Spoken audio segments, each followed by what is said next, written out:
सभी फौजी भाइयों को और मेरी तरफ से राम राम। सभी सरदार साहिबान और अधिकारीगण को सल्यूट करता हूँ। ओ सॉरी, ये आर्मी का सल्यूट है, ये नेवी का है, सॉरी, आर्मी का सल्यूट करता हूँ। देखिए, मुझे ये कहने में बड़ी शर्म आ रही है और मेरे को बड़ा खराब फील हो रहा है कि हमारे फौजी भाई जो बिजनेस का मैंने एक बेड़ा उठाया है कि हमारे फौजी भाइयों को मैं बिजनेस सिखाऊंगा और उस भाषा में सिखाऊंगा जिस भाषा में उनको बिल्कुल इजीली समझ में आए। बट मुझे बड़ा खराब लग रहा है ये कहते हुए कि आप लोग ना तो चैनल को सब्सक्राइब कर रहे हो और ना वीडियोज को ज्यादा से ज्यादा लोग देख रहे हो। देखो, मुझे अब मैंने अभी 2 वीडियो डाली है, आज तीसरी वीडियो है ये वाली। तो आप लोग अपनी एक मोटी कॉपी लगा लो, ज्यादा से ज्यादा सब्सक्राइब कर लो, जितना जल्दी हो सके सभी को शेयरिंग कर दो जितना जल्दी हो सके। मैं इसलिए नहीं बोल रहा हूँ कि मेरा चैनल जल्दी ग्रो हो जाए, ये सब रहता है, ये भी एक अच्छी बात होगी अगर हो जाएगा तो। बट मैं आप लोगों को वैल्यू देना चाह रहा हूँ जितनी ज्यादा हो सके, मतलब मैं ऐसा आपको करना चाह रहा हूँ पेंशन आने से पहले, और जो ऑलरेडी पेंशन आ चुके हैं फौजी भाई वो भी देखें, ताकि उनको आने वाले 1-2 साल में वो अपने आप को कहीं स्टैंड कर सके, अपना कोई अच्छा धंधा पानी कर सके। बट जो पेंशन नहीं आए हैं, आने वाले हैं या इन फ्यूचर आएंगे, वो तो बिल्कुल ये मान लो कि आप जितना जल्दी हो सके, अब रोज एक वीडियो मेरी आ जाएगी, नहीं तो दूसरे दिन आ जाएगी, तो उसको आप अपनी कॉपी पास रख के, बहुत टाइम मिलता है, आप मत टाइम खराब करो ऐसे ही बस शाम को दारू इशू है आप पीने चले गए, ये दारू पीकर देखो, पर क्या टाइम मत वेस्ट करो। आप 2 पैक पियो, अपना एक शाम को एक टाइम सेट कर लो, लॉक कर लो टाइम को कि मुझे इतने बजे जाके नेक्स्ट वीडियो देखनी है, और सीरीज वाइज वीडियो देखनी है आपने, ताकि कोई चीज छूटे ना। और नोट्स बनाते रहना, अपनी मोटी सी एक डायरी लगा लो। जब आओगे ना, अभी आपको समझ में नहीं आ रही है ये कहानी मेरी, जब आओगे ना, इससे पहले वीडियो देखना जयवीर की जो मैंने बनाई थी, तो उसमें आपको पता लगेगा कि जयवीर ने आने के बाद कि 3-4 साल 5 साल खराब कर दिए, उसके बाद उसको समझ में आया कि मुझे उठना है। मैं आई बटन दे दूंगा यहाँ पे।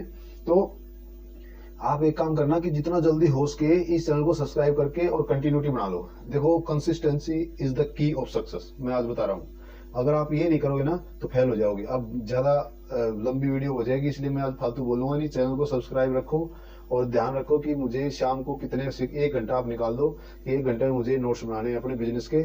आज मैं आपको 50 वर्ड दूंगा, मतलब कि बिजनेस के फंडामेंटल्स क्या हैं उनके ऊपर 50 वर्ड दूंगा, और नेक्स्ट वीडियो में फिर मैं 40 से 50 वर्ड दूंगा। तो जिससे आपको जब भी कोई चीज पढ़ते हो तो अगर ये वर्ड सामने आए तो आपको ये क्लैरिटी होगी इस वर्ड का मतलब ये है, इस शब्द का मतलब ये है कि इस, जैसे फॉर एग्जांपल हमने बोला एंटरप्रेन्योरशिप, तो इसका मतलब ये है, आपको पहले ही पता लग जाएगा उस चीज का। ठीक है, तो चलते हैं अपनी स्क्रीन के ऊपर, आगे अपनी कंप्यूटर स्क्रीन के ऊपर। अभी आप ये देखिए, बिजनेस फंडामेंटल्स आज हम पढ़ेंगे। तो इसमें सबसे पहले आप देखते हैं कि बिजनेस डेफिनेशन, बिजनेस की क्या, बिजनेस किसको बोलते हैं एक्चुअली, क्या बिजनेस होता है। मैं आपको ज्यादा अंग्रेजी में नहीं बताऊंगा, बिल्कुल इजी भाषा में समझाता हूँ सारे वर्ड्स। बिजनेस होता है किसी भी सर्विस या प्रोडक्ट को बनाना, उसको डिस्ट्रीब्यूशन करना, आगे भेजना, सेल करना, सब कुछ ये प्रॉफिट कमाना। मतलब कि एक्चुअली बिजनेस ज्यादातर इसलिए उसको बोलते हैं कोई भी चीज को खरीद और बेच करके प्रॉफिट कमाना, प्रॉफिट कमाने का ही रास्ता है। नेक्स्ट, जल्दी चलेंगे, थोड़ा वीडियो बड़ी हो जाएगी, वर्ड्स 50 हैं। Next, entrepreneurship. एंटरप्रेन्योरशिप और बिजनेसमैन में अंतर होता है दोस्तों। बिजनेसमैन होता है कि खाली किसी भी चीज को सेल परचेज करके पैसे कमा रहा है, बट एंटरप्रेन्योरशिप वो होता है, एंटरप्रेन्योर वो होता है कि जो एक किसी प्रोसेस को स्टार्ट करता है, किसी नई चीज को दुनिया को देता है, अच्छा हमारे उनके कस्टमर्स को ज्यादा वैल्यू देने के लिए किसी चीज को क्रिएट करता है, उसको मैनेज करता है, स्टार्ट करके फिर मैनेज करता है, और फिर उसको जितने उसमें रिस्क आते हैं उनके लिए वो तैयार रहता है। तो ये जो क्या है, एंटरप्रेन्योरशिप एक बड़ी चीज है, मतलब कि वो कंट्रोल करता है, और बिजनेसमैन जो बोलते हैं वो खुद काम करके आगे बढ़ता है। बट यहाँ पे एक प्रोसेस बनाता है एंटरप्रेन्योरशिप। ये हल्का सा फर्क है पर ये बहुत बड़ा फर्क है, इसको धीरे धीरे आपको समझ में आएगा ये चीज। Next, business plan. Business plan दोस्तों, बिजनेस प्लान के अंदर सब कुछ आता है। आप बिजनेस प्लान जनरली होता क्या है कि कोई भी आप जब बिजनेस स्टार्ट करते हैं, आप एक एंटरप्रेन्योर हैं, आप कोई भी बिजनेस शुरू करते हैं तो उससे पहले एक झकास प्लान बनता है। जो प्लान, जैसे हम कोई भी एक स्टेप शुरू करते हैं, फॉर एग्जांपल कारगिल वार का स्टेप आर्मी ने शुरू किया, तो उससे पहले एक जबरदस्त प्लान बनता है, ताकि वो जो पूरा एक हमारा जो प्लानिंग को एग्जीक्यूट कैसे किया जाए, हमको वो टारगेट अचीव कैसे हो, ये एक प्लान बनता है। तो ऐसे ही बिजनेस का बनता है दोस्तों। देख, बिजनेस मॉडल, बिजनेस प्लान का ही एक हिस्सा है। बिजनेस मॉडल अलग चीज है, बिजनेस प्लान में सब कुछ आता है। बिजनेस मॉडल में आपका किसी भी एक सर्विस या प्रोडक्ट को बेचने का पूरा तरीका हो जाता है उसमें, कि कैसे उसको मतलब डिलीवर करना है। तो ठीक है, उस मार्केट में उसको कंप्लीट, मतलब इसमें सारी चीजें आती है उस बिजनेस मॉडल के अकॉर्डिंग। बट बिजनेस प्लान तो ब्रॉडली आपका पूरा प्लान होता है, उसमें फाइनेंस भी आता है, सब कुछ आता है। नेक्स्ट है मिशन और विजन। देखिए मिशन और नेक्स्ट है विजन, ये दोनों अलग अलग चीजें हैं। मिशन अलग है, विजन अलग। मिशन होता है, फॉर एग्जाम्पल मैं आपको आर्मी की भाषा में समझाता हूँ। मिशन है, आर्मी ने मिशन बनाया कि हमने इस साल इतनी भर्तियां करनी है, इतने अफसर बनाने हैं, ये क्या हो गया, मिशन हो गया। ये पर्टिकुलर गोल हो गया, मतलब कि शॉर्ट टर्म और पर्टिकुलर किसी चीज से मान लो एचआर डिपार्टमेंट से लेके हो गया कि भाई हमने इतने भर्ती करनी है। बट अब विजन जो होता है वो बहुत ब्रॉडली होता है कि हमने पूरे देश में, हमारा ये विजन है, गवर्नमेंट अगर ये बोल रही है, डिफेंस गवर्नमेंट, कि हमारा ये विजन है कि हमको पूरे देश में एक लहर लेके आनी है कि ज्यादा से ज्यादा लोग मतलब को मौका मिल सके, एक ऐसा एनवायरनमेंट क्रिएट करना है कि ज्यादा से ज्यादा लोग हमारी आर्मी की सर्विस करें, सेवा दें आर्मी में, और उसका फायदा उठाएं, प्लस देश को ऊपर उठाएं, देश की सुरक्षा बढ़ाएं और देश के प्रति जागरूक हों, देश को आगे बढ़ाने के लिए वहां से ट्रेनिंग लेके सिविल में भी वो देश की सेवा कर सके। नेक्स्ट है स्वोट एनालिसिस। देखिए अपनी कमियां, अपनी अच्छाइयां, अपनी स्ट्रेंथ और वीकनेस, अपॉर्चुनिटी, जो बिजनेस में हमको क्या क्या मौके मिल सकते हैं अच्छा आगे बढ़ने के। जैसे कोरोना के टाइम में डिजिटली जो एजुकेशन टेक्नोलॉजी कंपनी थी वो काफी आगे बढ़ गई, इसी प्रकार और क्या क्या खतरे हैं उनको एनालाइज करना होता है। ये स्वोट एनालिसिस ये करते हैं, बिजनेस प्लान बनाने से पहले करते हैं और बाद में भी चलता रहता है कंटिन्यू। नेक्स्ट है मार्केट रिसर्च। मार्केट रिसर्च वही है, बिजनेस प्लान बनाने से पहले भी करते हैं और बाद में भी ट्रेंड को पकड़ने के लिए मार्केट रिसर्च चलता रहता है। इसमें क्या होता है, इन्फॉर्मेशन काफी गैदर करनी पड़ती है ताकि हम अपने आगे की स्ट्रेटेजी, अपने की प्लानिंग, आगे की बजटिंग वगैरह सब कुछ कर सकें।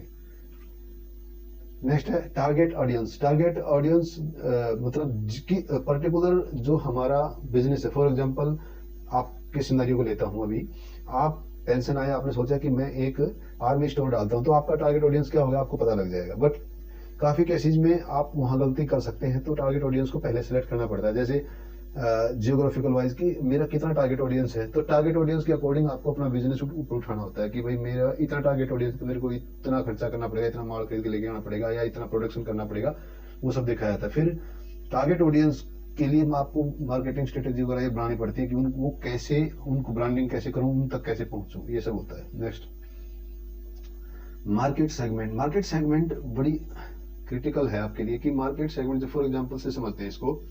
जैसे आप एक कंपनी है जो मोबाइल बनाती है, अब मोबाइल बनाने वाली जो कंपनी है वो ये देखेगी मेरा मार्केट सेगमेंट, मतलब कि मुझे देखना है कि स्टूडेंट भी मेरा मोबाइल खरीद रहे हैं, बुजुर्ग भी खरीद रहे हैं और प्रोफेशनल भी खरीद रहे हैं ना, तो उसमें अलग अलग सेगमेंट हो जाते हैं कि मुझे एक ऐसा मोबाइल बनाना पड़ेगा जो कॉस्ट इफेक्टिव हो, मतलब जिसमें कि लो कॉस्ट में अच्छा कैसे कर सकता हूँ मैं स्टूडेंट्स वगैरह के लिए, क्योंकि उनके पास पैसे कम होते हैं। सेम इसी प्रकार प्रोफेशनल के लिए उनको थोड़ा सा हैवी और अच्छा कॉस्टली भी होगा तो वो ले लेंगे, तो उनके लिए इस टाइप का डिजाइन करूंगा मैं। और बुजुर्ग जो है उनके लिए सस्ता भी और बड़े अक्सर दिखाई दे, क्योंकि नजर कमजोर हो जाती है, कई चीजें वो देख के अपना जो मार्केट सेगमेंट बनाता है, अपने कस्टमर बेस पे वो अपना सेगमेंट डिसाइड करता है, नीड उनकी क्या है, कैरेक्टरिस्टिक्स क्या होंगे उसके लिए। Next competitive analysis. देखिए इन कॉम्पिटिटिव एनालिसिस क्या है कि evaluating competitors to identify strengths and weakness, मतलब कि हमको बार बार अपने स्टार्ट करने से पहले भी, स्टार्ट करने के बाद भी हमेशा अपना जो कॉम्पिटिटर्स हैं उनका एनालिसिस करते रहना चाहिए कि किस प्रोडक्ट में कौन सी कंपनी कैसा फीचर देके कैसे ग्रैब कर रही है अटेंशन जो कि कस्टमर्स की, तो हमको उसके लिए क्या स्ट्रेटेजी बनानी, काफी चीजें हैं इसमें। तो आप कंटिन्यू अपने कंपटीटर को देखते रहें और उनका एनालिसिस करते रहें। सेम नेक्स्ट है मार्केट स्ट्रेटेजी। देखो सबको पता है कि मार्केटिंग स्ट्रेटेजी बनानी पड़ती है, छोटा कोई भी व्यापारी है, बड़ा है, सब बनाते हैं। बट क्या है कि जिसकी अच्छी मार्केटिंग स्ट्रेटेजी होती है वो बाकियों को क्रॉस काट देती है। जैसे बचपन में हम बहुत सी जैसी कि पतंग उड़ाते हैं तो हमारी स्ट्रेटेजी क्या होगी, जब मैं आपस में जब पतंग लड़ेंगे तो मैं कैसे खींचूं, सब स्ट्रेटेजी होती है, छोटे बचपन से हम करते हैं। पर हम इनको क्या है कि बाद में बड़े होने के बाद गौर नहीं करते और आगे नहीं बढ़ते इन चीजों में। जो बचपन से क्रिएटिव माइंड होता है ना, वो आगे जाके बहुत कुछ बढ़ जाता है। तो हम तो फौज में हैं, फौज में तो हम बहुत कुछ सीख के आते हैं। फौज में आप स्ट्रेटेजी कैसे लगाते हो छुट्टी जाने के लिए, बताओ? लगती है प्लान बनाते हो ना, बिजनेस अपना लीव प्लान बनाते हो और कितना सोचते हो उससे पहले, और आपको समझ नहीं आती। देखो आप लीव प्लान बनाने में एकदम पागल हो जाते हो, तो यहाँ पे बिजनेस का प्लान बनाना है तो कितनी मेहनत करनी पड़ेगी, सोच के देखना। तो स्ट्रेटेजी लगाओ। जैसे स्ट्रेटेजी हम क्या लगाते हैं कि हमको आज फालतू में नहीं जाना, तो किससे क्या करवाना पड़ेगा, स्ट्रेटेजी होती है वो भी। ओके। ब्रांडिंग, भाई आप ब्रांडिंग नॉर्मली जानते हो कि कोई भी एक चीज है उसको लोगों की नजर में कैसे लेके आ जाए, समझे बात। कोई ऐसी इमेज क्रिएट हो किसी अपने कस्टमर्स के माइंड में, आंखों में बस जाए और कानों में बस जाए, कोई ऐसी ट्यून हो जैसे एयरटेल की ट्यून आपने देखी होगी। तो ये सब ब्रांडिंग के तरीके हैं। कोई भी यूट्यूब चैनल अपने आप को ब्रांड कैसे बनाता है, जैसे डॉक्टर विवेक बिंद्रा का आप चैनल देखिए, उसके ऊपर जो उसका ब्रांड क्या है कि एकदम बुलेट कंटेंट और एनिमेशन के साथ मिलते हैं, तो ये ब्रांड की इमेज बन जाती है। इसी प्रकार आप कोई भी चीज कंपनियां देखो दुनिया भर की ब्रांडिंग करती हैं अपनी, है ना। Next, unique selling proposition, USP, ये भी काफी क्रिटिकल होगा आपके लिए। अगर आप कोई भी थोड़ा सा बड़ा एज ए मतलब कॉर्पोरेट टाइप का कोई काम करते हो, इस टाइप का जो कि कंपनी फॉर्म करते हो आप, तो ये यूएसपी आपको बनानी पड़ेगी। वैसे तो ये छोटे धंधे में भी होती है, पर यूएसपी यूनिक सेलिंग प्रोपोजिशन मतलब कि यहाँ पे कोई ऐसा एक सेंटेंस, ऐसा एक कोई पिक्चर, ऐसा जो लोगों के मन में बस जाए। जैसे थोड़ा सा अलग है ब्रांडिंग से ये, जैसे मैगी टू बस 2 मिनट, तो इसने ये यूएसपी बनाया अपना कि भाई मैगी किस बेस पे बिकती है कि 2 मिनट में मैगी बन जाती है, ठीक है। और दूसरा लेते हैं मतलब ठंडा, मतलब कोका कोला, तो अपने आप मुंह से निकलता है, तो ये यूएसपी बन जाती है ना।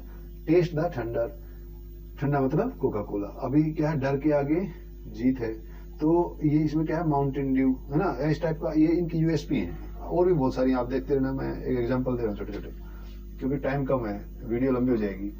नेक्स्ट है प्रोडक्ट डेवलपमेंट। सीधी सी बात है कि आपको अपना जो प्रोडक्ट या सर्विस है उसको टाइम टू टाइम डेवलप करते रहना है। जितना बढ़िया होगा उतना ही आपकी ज्यादा सेल होगी। नेक्स्ट आते हैं कि supply chain.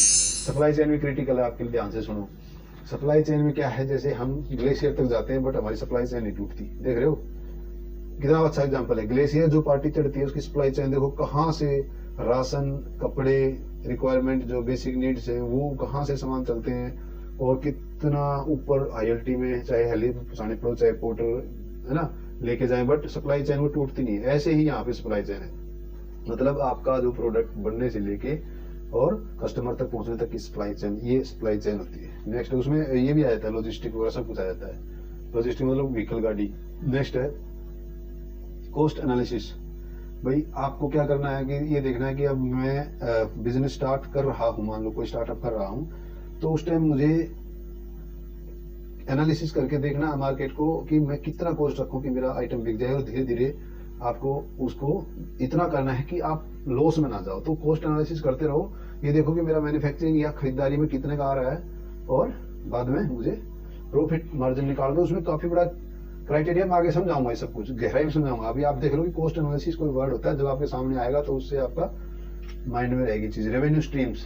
Revenue stream basically क्या होते हैं कि रास्ते होते हैं पैसे आने के। आपके पास कितने सोर्स हैं, जैसे कितने टाइप के प्रोडक्ट हैं आपके, या एक बिजनेस में कई टाइप के रेवेन्यू स्ट्रीम्स हो सकते हैं। मतलब कि कुछ पैसा किसी साइड से आ रहा है, कुछ पैसा किसी, जैसे अब ये गूगल ही देख लो, गूगल कुछ पैसा इसमें कंपनी से ऐड चलाने का आ रहा है, कुछ पैसा ये नेट कंपनियों से आ रहा है। मतलब कि अब किसी पर्टिकुलर बिजनेस का मैंने एग्जांपल कोई सेट नहीं किया, मैं आपको बताऊंगा आगे चल के कि आपके बिजनेस के अकॉर्डिंग रेवेन्यू स्ट्रीम्स क्या क्या हो सकते हैं, सब बताऊंगा। नेक्स्ट है profit margin. The percentage of revenue that represents profit. मतलब कि आपका जो कंप्लीट रेवेन्यू अगर बोला जाए तो रेवेन्यू होता है कि कंप्लीट आपने एक साल में कितना पैसा आपके पास टोटल बिजनेस हुआ, जैसे कितना पैसे का आपका टोटल का सेल हुआ, उसमें से सारे खर्चे सब कुछ निकालने के बाद, ए टू जेड चीज निकलने के बाद जो प्रॉफिट बचता है वो प्रॉफिट मार्जिन कहलाता है। वो परसेंटेज में निकलता है कि 10%, 5% जितना आपने जनरेट किया है। नेक्स्ट है कैश फ्लो। कैश फ्लो जैसे हमारे शरीर में ब्लड दौड़ता है ना, ऐसे कैश फ्लो होता है, मतलब पैसे का फ्लो बिजनेस के अंदर। अगर हमारे शरीर में, देखो बोलते हैं मेरे पास बहुत सारा पैसा आ जाए, ऐसा कुछ नहीं होता। पैसा आपको खाना नहीं है। फिर सुन लो, पैसा ऐसी चीज नहीं है कि आपके पास रखे बैठे रहो। मैं बता रहा हूँ भाई साहब, पैसा अगर आपने कहीं ले आकर दबा दिया ना, वो पुराने मर गए ना, ऐसे ही वो पैसे को संभालते संभालते वो दीवारों में दफन करके चले गए, धन दौलत दुनिया भर का। ये सिस्टम बिल्कुल सही नहीं है। कैश फ्लो बिजनेस में होना चाहिए, आया और गया, आया और गया।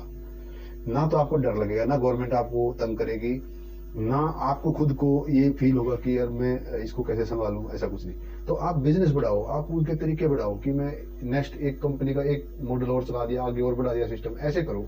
तो उससे क्या होगा कि आपका कैश फ्लो बिल्कुल मतलब सही चलेगा। तो कैश फ्लो मतलब एक मूवमेंट होती है पैसे की, आया और गया, आया और गया, बट उसमें से हिस्सा छोड़ के चला गया, प्रॉफिट है ना, जो प्रॉफिट मार्जिन मैंने पढ़ा था वो छोड़ के चला गया। अब वो आपका ना गवर्नमेंट बोल सकती है कहाँ से आया, क्योंकि भाई मैं बिजनेस कर रहा हूँ, मेरा ये रेवेन्यू स्ट्रीम्स है और मेरे पास इतना रेवेन्यू हुआ, आपकी बात है, ये प्रॉफिट हुआ, खर्चे निकाल के, दैट्स ऑल। तो कैश फ्लो बहुत जरूरी है। नेक्स्ट है फाइनेंशियल स्टेटमेंट। जितने भी डॉक्यूमेंट आपके बिजनेस के होते हैं, financial document, for example balance sheet, PNL sheet, है ना, बैंक स्टेटमेंट, ये सब फाइनेंशियल हेल्थ को आपको दिखाते हैं। फाइनेंशियल स्टेटमेंट से पता लगता है कंपनी की हेल्थ क्या है, कि वो लॉस में है या प्रॉफिट में। नेक्स्ट है बजटिंग। बजटिंग होता है, फोरकास्टिंग होता है, दो वर्ड होते हैं। फोरकास्टिंग होता है मोटा मोटा हिसाब लगाना, कि हम लगभग 3 साल में, 3 साल की, 5 साल की फोरकास्टिंग कर लेते हैं कि हमको तकरीबन इतना पैसा चाहिएगा आने वाले समय में और इतना हम कमा सकते हैं उससे। अब बजटिंग होता है बिल्कुल पर्टिकुलर लिख के शीट बनती है, बजट शीट बनती है कि आपको इस चीज में marketing and sales and marketing के लिए इतना पैसा, एडवर्टाइजमेंट के लिए इतना पैसा, लॉजिस्टिक के लिए इतना खर्चा लगेगा, रॉ मटेरियल के लिए इतना लगेगा, सब कंप्लीट बजट बनाना पड़ता है। फिर ये मेरे खर्चे होंगे, ये यहाँ से आमदनी होगी, एक बजट बनता है, वो भी बिल्कुल फिक्स नहीं होता, बट आपको लिखना पड़ता है उसको प्रॉपर। ये होता है बजटिंग। हम जैसे आपने देखा होगा हर जगह आप घर पे भी बनाते होगे या अपना खुद का बजट बनाते हो, मेरी 50,000 रुपये अगर पेमेंट आती है तो मैं उसमें से ये खर्चे करूंगा, फिर मेरे पास इतना बचेगा तो इसमें से मैं ये कर सकता हूँ आगे बढ़ा के, ऐसे सब बनते हैं। पर कंपनीज के प्रॉपर बिल्कुल प्रोफेशनल बनते हैं, ठीक है। नेक्स्ट है फंडिंग सोर्सेज। तो फंडिंग सोर्सेज आपको देखना पड़ेगा। अगर कोई बिजनेस शुरू करोगे तो आपके पास जो पैसा होगा, ऐसा मत सोचो कि मैं वो पूरा लगा दूंगा, वो मत लगाओ। आपको फंडिंग के सोर्स ढूंढने पड़ेंगे ताकि आप उसमें पूरा दिमाग लगाओ कि मुझे कितना परसेंट पे कहाँ से पैसा मिल रहा है। कोई इन्वेस्टर अगर मिल रहा है तो वो कितना शेयरिंग कर रहा है मेरे बिजनेस में, बहुत कुछ देख के आपको सोर्स ऑफ फंडिंग कौन कौन से होते हैं उनके ऊपर पहले आपको नजर बनानी पड़ेगी। 12-13 तरह के होते हैं सोर्स ऑफ फंडिंग, वो मैं जब ये पर्टिकुलर टॉपिक आएगा तब समझाऊंगा आपको। नेक्स्ट है लीगल स्ट्रक्चर। लीगल स्ट्रक्चर मतलब कि सिंपल फंडा है। जब आप एक बिजनेस प्लान बना लेते हो तो आप किस टाइप का आप कंपनी फॉर्म करते हो, जैसे प्राइवेट लिमिटेड है, सोल प्रोप्राइटरशिप है, एलएलपी है, लिमिटेड लाइबिलिटी पार्टनरशिप है, या और कोई आप सोसाइटी बना रहे हो या आप कोई एनजीओ बना रहे हो, ये सब ये वेंचर्स या एंटिटी होते हैं। तो वो लीगल स्ट्रक्चर ये कहलाता है कि उसमें फिर क्या क्या आता है, वो सारा डॉक्यूमेंटेशन इसका जो है वो लीगल स्ट्रक्चर में आता है पूरा। नेक्स्ट है इंटेलेक्चुअल प्रॉपर्टी। इंटेलेक्चुअल प्रॉपर्टी बहुत क्रिटिकल है आपके लिए, बहुत जरूरी है इसके बारे में जानना डीपली, ताकि आपको पेटेंट, ट्रेडमार्क और कॉपीराइट के बारे में पता होना चाहिए। कोई भी नया इन्वेंशन या आपके आइडिया को प्रोटेक्ट करने के लिए आपने कोई नया प्रोडक्ट या सर्विस का विस्तार कर दिया, उसको प्रोटेक्ट करने के लिए, ठीक है, कोई आपने कोई ऐसा वर्क या कोई किसी भी प्रोडक्ट या सर्विस में कुछ नया इनोवेशन ऐसा कर दिया, जैसे कोई चीज बन रही थी पहले से और आपने उसका प्रोसेस को सुधार के उससे बेटर कर दिया, बट आप की कोई कॉपी कर सकता है। तो पेटेंट, ट्रेडमार्क, कॉपीराइट क्या होता है कि आप कोई कॉपी नहीं कर सकता। फिर चलो मैं छोटा एग्जांपल देता हूँ। मान लो मैं पेंशन आया, मैंने आके कहीं सब्जी की रेहड़ी लगानी शुरू कर दी। अब वहां पे मैं लीगल जगह पे था, मतलब जहाँ पे किसी को डिस्टर्बेंस नहीं, गवर्नमेंट को कोई प्रॉब्लम नहीं। अब मैं चाहता हूँ कि मैं इस एरिया को अपने नाम पे ये कर लूँ कि भाई यहाँ से यहाँ तक मेरा जो ये सिस्टम है, जिस हिसाब से मैं काम करता हूँ ऐसे कोई दूसरा ना कर पाए, बट वो आइडिया पहले किसी के पास नहीं होना चाहिए, कुछ नया होना चाहिए। तो वो आप उसका पेटेंट करा सकते हो, ठीक है। वहाँ कितनी भी रेडी आ जाएंगी, पर आपकी तरह, जैसे आपने सुना होगा मेवाड़ प्रेम। मेवाड़ प्रेम एक ब्रांड है ना, जिसमें कुल्फी और फलूदा वगैरह मिलते हैं या बादाम शेक वगैरह मिलते हैं। तो वो एक क्या पेटेंट कर रखा है, सेम उसका जो रेसिपी है, सेम उसी का जो कॉपी, वो दूसरा नहीं कर सकता कोई भी। नेक्स्ट है ह्यूमन रिसोर्स। एचआर डिपार्टमेंट हर एक कंपनी में होता है और ये बहुत जरूरी है। अपनी फौज को अगर आप देखो ना, आप फौज से बहुत कुछ सीख के आते हो। जब ये ट्रेनिंग शुरू कर दोगे ना आप, तो हर एक चीज को आप आर्मी से सीख सकते हो, रिलेट कर सकते हो। जैसे वहां भी एचआर होता है, ह्यूमन रिसोर्स, मतलब आपकी भर्ती होती है, आपकी मैनेजमेंट करते हैं वो सभी, आपकी सभी नीड्स को फुलफिल करते हैं, आपको छुट्टी कैसे मैनेज करते हैं, आपको पेंशन मैनेज करते हैं, कैसे पेंशन, ये जितना भी डिपार्टमेंट अगर आएगा तो ये सब एचआर ह्यूमन रिसोर्स में आएगा, ठीक है। नेक्स्ट है ऑर्गेनाइजेशनल कल्चर। मतलब कि कल्चर एक बड़ी चीज होती है। जैसे हमारे आर्मी में क्या कल्चर है सबको पता है। अब आपको अपनी कंपनी का कल्चर कैसा बनाना है, आप खराब तो बनाओगे नहीं, बट उसको मैनेजमेंट भी करना है, तो ऑर्गेनाइजेशन कल्चर का एक ढांचा, एक प्लान, उसका भी अलग से प्लान आप तैयार करोगे कि भाई मुझे अपना कंपनी का ही ऐसा कल्चर बनाना है तक कि उसमें सच्चाई, ईमानदारी सब कुछ डालना है, और कैसे होगा, और कल्चर में आप कैसे कैसे मैनेज करोगे उसको, है ना, उसका बिहेवियर, सब चीज़ आ जाती है उसमें। नेक्स्ट है लीडरशिप। लीडरशिप आपको पता है, लीडरशिप एक, ये भी एक, इसका भी प्लान तैयार होता है कि कितने आदमी के ऊपर ट्रेनर, लीडर कौन रहेगा, है ना, आगे से आगे डिपार्टमेंट वाइज पहले छोटे हिस्से में बांट, जैसे हम सेक्शन, बैटरी या कंपनी, फिर रेजिमेंट, फिर ब्रिगेड, फिर डिवीजन, फिर, है ना, आगे कोर, कमांड सब आ जाता है। तो ऐसे करके लीडरशिप डिसाइड की जाती है कंपनीज में। नेक्स्ट है टीम बिल्डिंग। भाई हर एक काम के लिए देखो टीम तो होनी चाहिए, किसी भी काम के लिए टीम बिल्डिंग, जैसे किसी भी एक पर्टिकुलर प्रोजेक्ट के लिए आपको टीम लगानी है, तो उसके लिए जो, जैसे हम टीम, यार सोच लो हम फौज में जब गेम आते हैं तो हम एक टीम तैयार करते हैं, तो उस काम को करने के लिए जो पर्टिकुलर बंदे होते हैं, उस गेम को खेलने के लिए जो पर्टिकुलर बंदे होते हैं, उन्हीं को उस टीम में डालते हैं ना। तो ऐसी टीम बिल्डिंग होती है। आप नए भी हायर कर सकते हो किसी टीम बनाने के लिए, और ऑलरेडी एग्जिस्टिंग जो बंदे हैं हमारे पास, उनसे भी हम क्या कर सकते हैं, टीम बना सकते हैं किसी स्पेशल प्रोजेक्ट या काम के लिए। नेक्स्ट है customer relationship, CRM, customer relationship management. भाई साहब ये एक जबरदस्त पहले से होता है वैसे CRM, बट पहले ऑफलाइन होता था, या मतलब फिजिकली।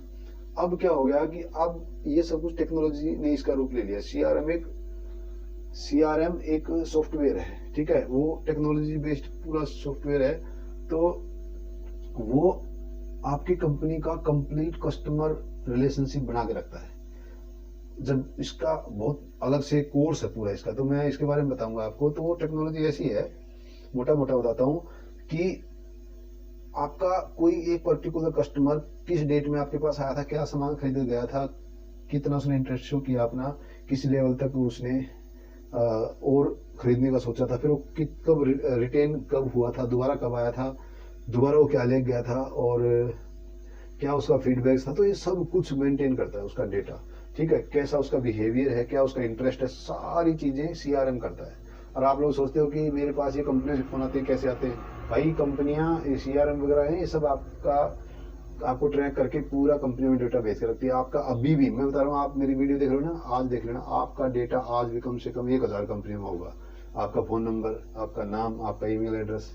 तो ये सब टेक्नोलॉजी की पावर है। सेल्स एंड मार्केटिंग सबको पता है कि भाई सेल्स एंड मार्केटिंग का मतलब काम यही है, मार्केटिंग पहले होती है फिर सेल होती है।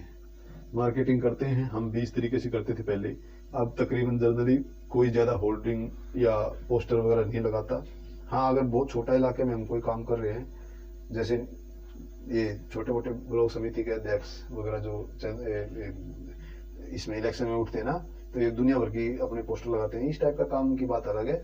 जो एक्चुअली बिजनेसमैन होते हैं, वो अगर छोटे इलाके में, जैसे कोई स्कूल है, उसको पता है कि मेरे पास 10-15 किलोमीटर तक के बच्चे आएंगे, तो वो अपनी ब्रांडिंग कर सकता है ऐसे, मतलब ऐसी मार्केटिंग कर सकता है। बट जो नेशनली या इंटरनेशनली अगर जो कोई बिजनेस है, तो वो उसको फिर जरूरत होती है डिजिटल मार्केटिंग की, बहुत जरूरत है। वैसे डिजिटल मार्केटिंग कोई भी कर सकता है, छोटे इलाके में भी कर सकता है, बड़े इलाके में भी कर सकता है, और इंटरनेशनली भी हो सकता है।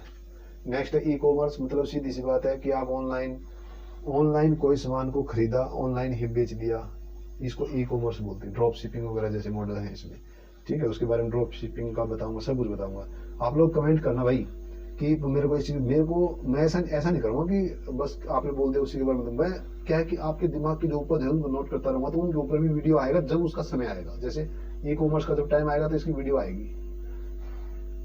नेक्स्ट सोशल मीडिया मार्केटिंग, वही जो ऊपर बात चल रही थी अभी, social media marketing using social platforms to promote. देखो इसका बहुत बड़ा चैप्टर, और ये सबसे अर्जेंट चैप्टर है ये सोशल मीडिया मार्केटिंग, क्योंकि आजकल सोशल मीडिया के दम पे ही लोग बने बैठे हैं, और कोई तरीका ही नहीं मिल रहा किसी को भी। सोशल मीडिया अभी क्या है, कमर्शियल मीडिया हो चुका है, ठीक है। सोशल मीडिया नहीं रहा, सब कमर्शियल मीडिया हो गया। मैं आपको इतनी पावर है सोशल मीडिया मार्केटिंग की, उसके बारे में जब समझाऊंगा ना, तो आपके ये जो ढक्कन है ना दिमाग के, ऐसे खुलेंगे, ऐसे एक एक हटेगा ऊपर से। बहुत बड़ी पावर है। अभी आप लोगों को जितना पता होगा ना, आप सोचते होगे भाई साहब मेरे को पता है, मार के हाँ ऐड आती है, अरे ऐड आती है सब कुछ है, बट ये आती कैसे हैं, और किस ऐड के लिए आपको क्या कार्रवाई करनी पड़ती है, उसके लिए आपको क्या रिक्वायरमेंट होती है, बहुत सारी चीजें हैं। फिर उस ऐड से आपको कितना उसमें खर्चा लगता है एट द एंड और कितना आप उससे कमाते हो, क्या आपका कोका है, मतलब कॉस्ट ऑफ कस्टमर एक्विजिशन क्या है आपका, उन सब के बारे में आपको समझाऊंगा जब ये आगे इसका चैप्टर आएगा। नेक्स्ट है एडवर्टाइजिंग, वही है paid promotion to reach wider audience, मतलब आपको एडवर्टाइजिंग पेड करनी पड़ती है, ठीक है। देखो एक ऑर्गेनिक भी होती है, ऑर्गेनिक का भी मैं बताऊँ क्या होता है। ऑर्गेनिक होती है जैसे मेरा यूट्यूब चैनल है, मैं कुछ बेचने के लिए आपको बोलूँ तो अगर आप बोलो कि भाई मुझे खरीदना है, तो मैंने ये वीडियो अपलोड कर दी, तो आपने इसको देख के मेरी बात सुन के मेरे को फोन कर दिया, सर मुझे ये प्रोडक्ट लेना है आपका, मैं मान लीजिए मैं कुछ बेचने के लिए मैंने वीडियो बनाई, तो आपने बोला लेना है, तो ऑर्गेनिक वो क्या होगी, एडवर्टाइजमेंट होगी या ऑर्गेनिक लीड होगी, आप लीड बन जाएंगे। लीड मतलब मैं आपका पीछा करूंगा फिर कि आपने मेरे को फोन किया था, इसको लीड बोलते हैं ऐसे। और एडवर्टाइजिंग में पेड जो होता है, जैसे इनबाउंड आउटबाउंड कस्टमर रहते हैं, वो बताऊंगा मैं आगे चल के। नेक्स्ट नेटवर्किंग, नेटवर्किंग भाई बहुत ज्यादा जरूरी है। अगर आपने बिजनेस करना है रियली, अगर आपने तो आपको नेटवर्क बनाना पड़ेगा। देखो आपको कोई भी काम करना है तो उसके लिए नेटवर्क चाहिए। नेटवर्क तो आदमियों से ही बनता है। अब ये वाला वो वाला नेटवर्क नहीं है ये टावर वाला, ये दूसरा नेटवर्क है कि आपको रिलेशन बिल्डिंग करना पड़ेगा अपनी जो जिस पर्टिकुलर इंडस्ट्री में आप काम कर रहे हैं, जिस प्रोडक्ट सेगमेंट में आप काम कर रहे हैं, उसमें आपको नेटवर्किंग, उसके लिए बहुत तरीके हैं। मैं नेटवर्किंग के आपको स्पेशल तरीके बताऊंगा क्या क्या तरीके हैं। अब आइए बिजनेस एथिक्स, ये बहुत बड़ी चीज है, सबसे मतलब सबसे पावरफुल चीज है। बिजनेस एथिक्स में हम एग्जांपल से समझते हैं कि हमारा आर्मी का एथिक्स क्या है। देखो आर्मी में क्या एथिक्स हैं, जैसे ईमानदारी और बहादुरी, ऐसे है ना ये वाले तीन, ईमानदारी, बहादुरी और एक और है। तो ऐसे करके हमारे बिजनेस में भी एक मतलब एथिक्स होते हैं। जैसे हमारी कंपनी में क्या बिहेवियर है, सच्चाई, सच्चाई, ईमानदारी और बहादुरी। ऐसे ही या कंपनीज में होता है कि आपका बिजनेस एथिक्स क्या है, उन रूल्स को आप बना के रखते हैं, उनमें अगर कोई उनका उल्लंघन करता है तो उसके लिए फिर क्या प्रावधान है। ऐसे जैसे आर्मी में ऐसे ही कंपनीज में भी होता है। तो मैं ज्यादा टाइम नहीं लगाऊंगा, जब इनका नंबर आएगा। अभी ये आपको मैं फंडामेंटल्स में बता रहा हूँ, जब आपका प्रॉपर आगे चलता रहेगा ना, डे बाय डे वीडियो में डालता रहूंगा, तो बिल्कुल सीरीज से कवर करूंगा सब कुछ। आप लोग सब्सक्राइब देख ले, मैं बता दिया, सब्सक्राइब कर लो, बहुत फायदे में रहोगे मेरे दोस्तों, मैं हाथ जोड़ रहा हूँ, बहुत फायदे में रहोगे। सब्सक्राइब कर लो, आपको नोटिफिकेशन आएगा, आप डेली अपना वो जो मैं ये टॉपिक है बिजनेस फंडामेंटल्स, इसका लिख के आप नीचे वर्ड लिख दो, उनके बारे में लिख दो कि ये बताया था। एक बार में समझ नहीं आता, दोबारा घूम के फिर देखो वीडियो को, ठीक है। नेक्स्ट है कॉर्पोरेट सोशल रिस्पॉन्सिबिलिटी, CSR।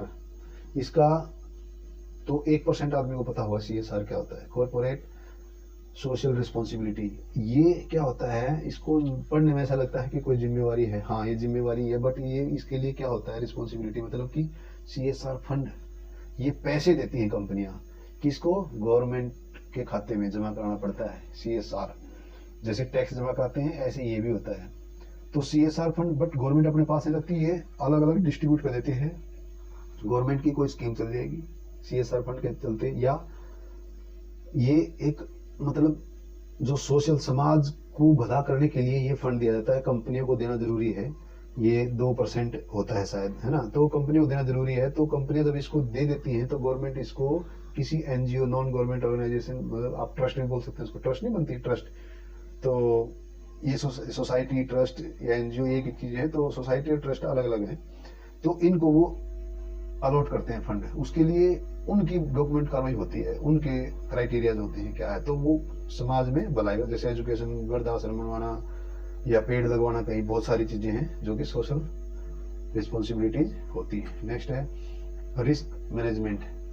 अब इसके बारे में ज्यादा नहीं बताऊंगा, रिस्क कोई भी हो सकता है, जैसे मार्केट में मंदी आने का रिस्क हुआ, आग लगने का रिस्क हुआ, है ना, और चोरी का रिस्क हुआ, सिक्योरिटी से रिलेटेड, मतलब सारे रिस्क ही होते हैं, इसका मैनेजमेंट करना पड़ता है। नेक्स्ट है बिजनेस कंटिन्यूटी प्लानिंग। देखो हमको क्या करना पड़ता है अपने बिजनेस को कंटिन्यूटी रखने के लिए, जैसे कोई डिजास्टर आ गया, फॉर एग्जांपल कोरोना आया था अभी, तो हमारा बिजनेस की कंटिन्यूटी प्लान बनेगा। एक अगर मान लो कोई इस टाइप का डिजास्टर आ गया जो या इस टाइप की कोई गिरावट आ गई मार्केट में कि भाई कोई बहुत 1000 करोड़, कोई नेशनल स्टॉक एक्सचेंज ही बंद हो गया, फॉर एग्जाम्पल वहां से पैसे मिलते थे कंपनियों को जो लिस्टेड थी, वो बंद हो गया, या उसमें कोई प्रॉब्लम आ गई या टेक्नोलॉजी में प्रॉब्लम आ गई, तो हमारा कंटिन्यू बिजनेस आगे कैसे बढ़ेगा उसकी प्लानिंग पहले से बिजनेस करके रखते हैं अपनी एंटरप्रेन्योर्स। क्वालिटी कंट्रोल, देखो ये कंपनियां जो भी होती हैं, आप भी जो कंपनी फॉर्म करोगे आने के बाद, बड़ी चीज नहीं है। आप ये मत सोचो कि यार ये हम क्यों सुने, हम तो, हमारा तो कोई मतलब नहीं है, मैं आपको एग्जांपल दे के बताऊंगा। हमारा एक फौजी भाई और आज क्या कर रहा है आप लोगों को पता ही नहीं है। हमारा एक फौजी भाई है जिसने सैनिक कैंटीन खोलने के लिए 100 से ज्यादा कैंटीन से ज्यादा, बहुत ज्यादा, अब तो बहुत ज्यादा 300 से प्लस हो गई होंगी कैंटीन खुलवा दी है। हमारे फौजी भाई ने इतनी बड़ी कंपनी बना दी है। तो आप लोग भी छोटी मोटी चीज नहीं हो, आप भी कर सकते हो। ठीक है, क्वालिटी कंट्रोल मतलब ये है कि एक कंपनी अपनी प्रोडक्ट या सर्विस को हमेशा क्वालिटी को नजर में रखती है। क्वालिटी अपने कस्टमर से फीडबैक्स के द्वारा अपनी क्वालिटी ऑफ जो प्रोडक्ट या सर्विस है उसको हमेशा कंट्रोल करती है, ताकि हमारे जो कस्टमर्स होते हैं उनको प्रॉब्लम ना आए। अगर कोई प्रॉब्लम फेस कर रहे हैं उस प्रोडक्ट या सर्विस के साथ तो उसको करेक्ट करना बार बार ये करते रहना है। हर एक कंपनियां करती रहती है। इनोवेशन आपको बताइए, कोई नयापन हमेशा लेके आते रहो। इनोवेशन जितना करोगे वो प्रोडक्ट सर्विस के प्रोसेस में हो सकता है, उसके फीचर में हो सकता है। नेक्स्ट है टेक्नोलॉजी इंटीग्रेशन। ये तो बहुत बड़ा पॉइंट है। टेक्नोलॉजी का अगर आपके बिजनेस में अंदर इंटीग्रेशन नहीं है, आप धक्के खाते रहोगे, पैदल पैदल कहाँ घूमते रहोगे गाड़ियों लोगों के पास। टेक्नोलॉजी है तो कस्टमर तक पहुंचना बड़ा आसान होता है और प्रोसेस ऑपरेशन सारे इजीली चलते हैं। ज़्यादा आपको लोगों की भी बहुत ज़्यादा जरूरत नहीं पड़ती टेक्नोलॉजी जब होती है तो। नेक्स्ट है ग्लोबलाइजेशन। जैसे हम एक देश में काम कर रहे हैं, सभी देशों में हमको अपना एक्सपेंशन करना है तो ग्लोबलाइजेशन में आता है। उसको बोलते हैं इंटरनेशनल मार्केट में अगर आप जाते हो। अब से एक्सपोर्ट इंपोर्ट मतलब कि अपने सामान को बाहर से खरीदना बेचना, सर्विस को बाहर से खरीदना बेचना। इसमें ये इसके लिए आपको क्या करना पड़ता है, एक ICE कोड लेना पड़ता है। ठीक है, EIC कोड लेना पड़ता है, एक्सपोर्ट इंपोर्ट कोड लेना पड़ता है। ठीक है, IEC। नेक्स्ट है सप्लाई एंड डिमांड। सबको पता है जितनी डिमांड बढ़ेगी उतनी सप्लाई, जितनी डिमांड बढ़ेगी उतनी सप्लाई होगी। जितनी ज़्यादा सप्लाई होगी तो डिमांड घट जाएगी, और अगर सप्लाई कम हुई तो डिमांड बढ़ जाएगी। तो ऐसे है, मतलब इसको सबको पता है इसके बारे में। नेक्स्ट है मोनोपोली। भाई a situation where one company dominates a market, मतलब जहाँ पे एक कोई भी पर्टिकुलर इंडिविजुअल है। जैसे किसी गांव में एक नाई है, किसी गांव में एक नाई है, मतलब आप समझो वो छोटा मोटा काम नहीं है। अब देखो आप, एक नाई है एक गांव में तो वहाँ मोनोपोली होगी। मतलब कि अब वो चाहे कटिंग के 50 रुपए ले चाहे 100 रुपए ले, उसकी मर्जी है, कटवाने तो उसी से। तो इसको मोनोपोली बोलते हैं। कहीं एक कंपनी या इंडिविजुअल होता है वो पूरी मार्केट को रिप्रेजेंट करता है। जैसे कोई सर्विस या प्रोडक्ट उसी के पास है तो अपनी मन मर्जी रेट लगाएगा भाई, और देना पड़ेगा। नेक्स्ट है ओलिगोपोली। मतलब इसमें इससे थोड़ा सा आगे बढ़ जाती है बात कि कुछ एक जैसे लोग, एक जैसा प्रोडक्ट, कोई अलग से नहीं है, एक जैसा व्यापार है। जैसे कुछ दुकानें हैं, कपड़े की दुकानें हैं, 10 20 50 दुकानें हैं, बहुत ज्यादा भी नहीं है, इतनी दुकानें ज्यादा नहीं होती। एक तो पूरी मार्केट हो दिल्ली की तरह, और एक भाई 20 दुकानें हैं, उनके ऊपर साड़ियाँ मिलती हैं, तो उनका एक जैसा काम होता है तकरीबन। तो उसमें आपस में कोई बहुत ज्यादा कंपटीशन नहीं होता, वो अपना कंपटीशन कम करते हैं जानबूझ के। तकरीबन सेम रेट होते हैं, सेम टाइप के प्रोडक्ट उनके पास होते हैं। ओलिगोपोली इसको बोलते हैं। तो यहाँ पे अभी अपने जो पॉइंट्स सारे खत्म होते हैं। तो मेरा ये कहना है कि भाई लोगों, ये जो मैं मार्केट इकोनॉमी और मिक्स्ड इकोनॉमी, इनको मैं अलग से अच्छी तरह समझाऊंगा। मुझे पता है ये एकदम समझ में नहीं आने वाले पॉइंट हैं, इसमें बहुत सारे फैक्टर्स काम करते हैं। ठीक है, इसमें थोड़ा सा मैं एक्चुअली मैंने भी बहुत ज़्यादा डीपली इस पॉइंट्स को रीड नहीं किया है, तो थोड़ा सा इसमें मैं इसलिए ज़्यादा आगे नहीं बढ़ रहा। बट चलो यहाँ तक होगा। अब मैं बोल रहा हूँ कि ये सारे जो वर्ड्स हैं इनको आप एक बार नोट डाउन कर लो और इनके बारे में एक बार रिवीजन कर लेना। अब आगे जो वर्ड आएंगे वो हार्ड आएंगे, मैं बता रहा हूँ। अब तो मैंने सिंपल वर्ड लिए थे, अब इतने हार्ड वर्ड आएंगे। ये सब बिजनेस में आपको बार बार देखने को सुनने को मिलेंगे, तो आपको ये नहीं लगेगा कि ये क्या है। इसलिए बिजनेस के फंडामेंटल्स हैं ये, कि होता क्या है नॉर्मली, इनमें क्या क्या इस्तेमाल होता है फंडामेंटल में। तो ये सारी चीजें पता लगेगी, फिर हम धीरे धीरे आगे बढ़ेंगे स्टेप बाय स्टेप। तो हम बिजनेस प्लान के ऊपर चलेंगे कि आपको एग्जांपल दूंगा बिजनेस प्लान बना के कि ऐसे ऐसे बनता है, देखो ये लिखा है इसमें, तो सारी चीजें उसमें क्या क्या हाथ कवर होता है। फिर ऐसे धीरे धीरे धीरे धीरे लास्ट में फिर आपको टेक्नोलॉजी के ऊपर लेके जाऊंगा कि बिजनेस में ये टेक्नोलॉजी यहाँ यहाँ इस्तेमाल, फिर उस पर आगे लेके जाऊंगा कि ये टेक्नोलॉजी कैसे कैसे काम करती है। जैसे ब्रांडिंग, मार्केटिंग, सेल्स, फिर सेल्स की टेक्निक्स, मार्केटिंग की स्ट्रेटेजीज, दुनिया भर की चीजें हैं, बहुत सारी चीजें हैं, वो सब बताऊंगा। फिर आपको इनिशियली बताऊंगा कि जब लीगल में क्या क्या आता है, लीगल का पूरा समझाऊंगा। आप कौन सी कंपनी कैसे फॉर्म कर सकते हो, ये आप YouTube पे भी देख सकते हो। बट YouTube पे और मेरे समझाने में मैं आपको बता रहा हूँ, YouTube का मतलब कि किसी और चैनल्स पे तो आप देखोगे ना, आपको फटाफट बोल के भाग जाएंगे और आपको खत नहीं समझ में आएगा। मैं आपको उस लेवल तक समझाऊंगा कि आप आने से पहले अपना बंदा चूज कर लोगे कि मुझे फलाने आदमी से ये काम कराना है, और ये काम ऐसा होता है, उसका फॉर्मेट आपके पास होगा, ठीक है। 600 से ज्यादा डॉक्यूमेंट्स होते हैं बिजनेस के, कम से कम 600 से ज्यादा ही होते हैं, जो कि आपको जरूरी होते हैं। उसके बाद आपको बिजनेस करने के लिए 52 से ज्यादा फ्रेमवर्क्स की जरूरत है, कि आपको बिजनेस के जो ऑपरेशन चलाने हैं उसमें क्या क्या फ्रेमवर्क्स होंगे। एचआर डिपार्टमेंट के अलग, फाइनेंशियल के अलग, मार्केटिंग एंड सेल्स के अलग, सब कुछ अलग अलग होता है। तो आप लोग ये मत सोचो कि मैं ऐसे ही वीडियो, भाई ये बिजनेस स्कूल है आर्मी का, और आपको इसमें पढ़ना है फ्री में बस। और मुझे पता है कि फ्री में आप पढ़ोगे नहीं और पेमेंट आप करोगे नहीं कुछ। तो जो पेड सिखाते हैं ना, वो आपको इतने अधूरी चीज सिखाते हैं कि भाई साहब पेड होने के बावजूद भी आपको कंप्लीट चीज नहीं सिखाते, वो आपको डाउट ही रहेंगे। और मैं हमेशा अवेलेबल हूँ आपके डाउट्स दूर करने के लिए, चाहे मुझे कितनी मेहनत करनी पड़े। देखो ये सीख आप भी सकते हैं, ऐसी बात नहीं, आज की डेट में इंटरनेट पर सब कुछ अवेलेबल है, बट आपके पास उतना रिसोर्सेज नहीं है, इसलिए मैंने इनिशिएटिव लिया है आप लोगों को समझाने के लिए। आप लोग समझो। दूसरी बात, जब हम कोई काम को करते हैं तब बहुत मुश्किल होता है। ये सबको पता है कि हमारे पास बंदूक होगी, हम जाएंगे अगर ऑपरेशन में तो मिलिटेंट को हमें ऐसे ठोक देंगे, जब जाता है तो पिंडी कांपती है। तो ऐसे ही बिजनेस में भाई साहब उससे ज्यादा पिंडी कांपती है, मैं आपको बता रहा हूँ। तो इसलिए ज्यादा अब लंबी वीडियो हो रही है, तो मैं यही रिक्वेस्ट करूंगा कि जितने ज्यादा भाइयों के पास इसको हो उसको शेयर करो, लाइक करो, कमेंट करो, अपने जो भी आपको बोलना है सब कुछ बोलो यार, कुछ भी बोलो, बट इसको चैनल को सब्सक्राइब रखो। और मैंने पहले बहुत कुछ बता दिया, ज्यादा नहीं बोलूंगा। सभी सब लोगों को जय हिंद, नमस्कार।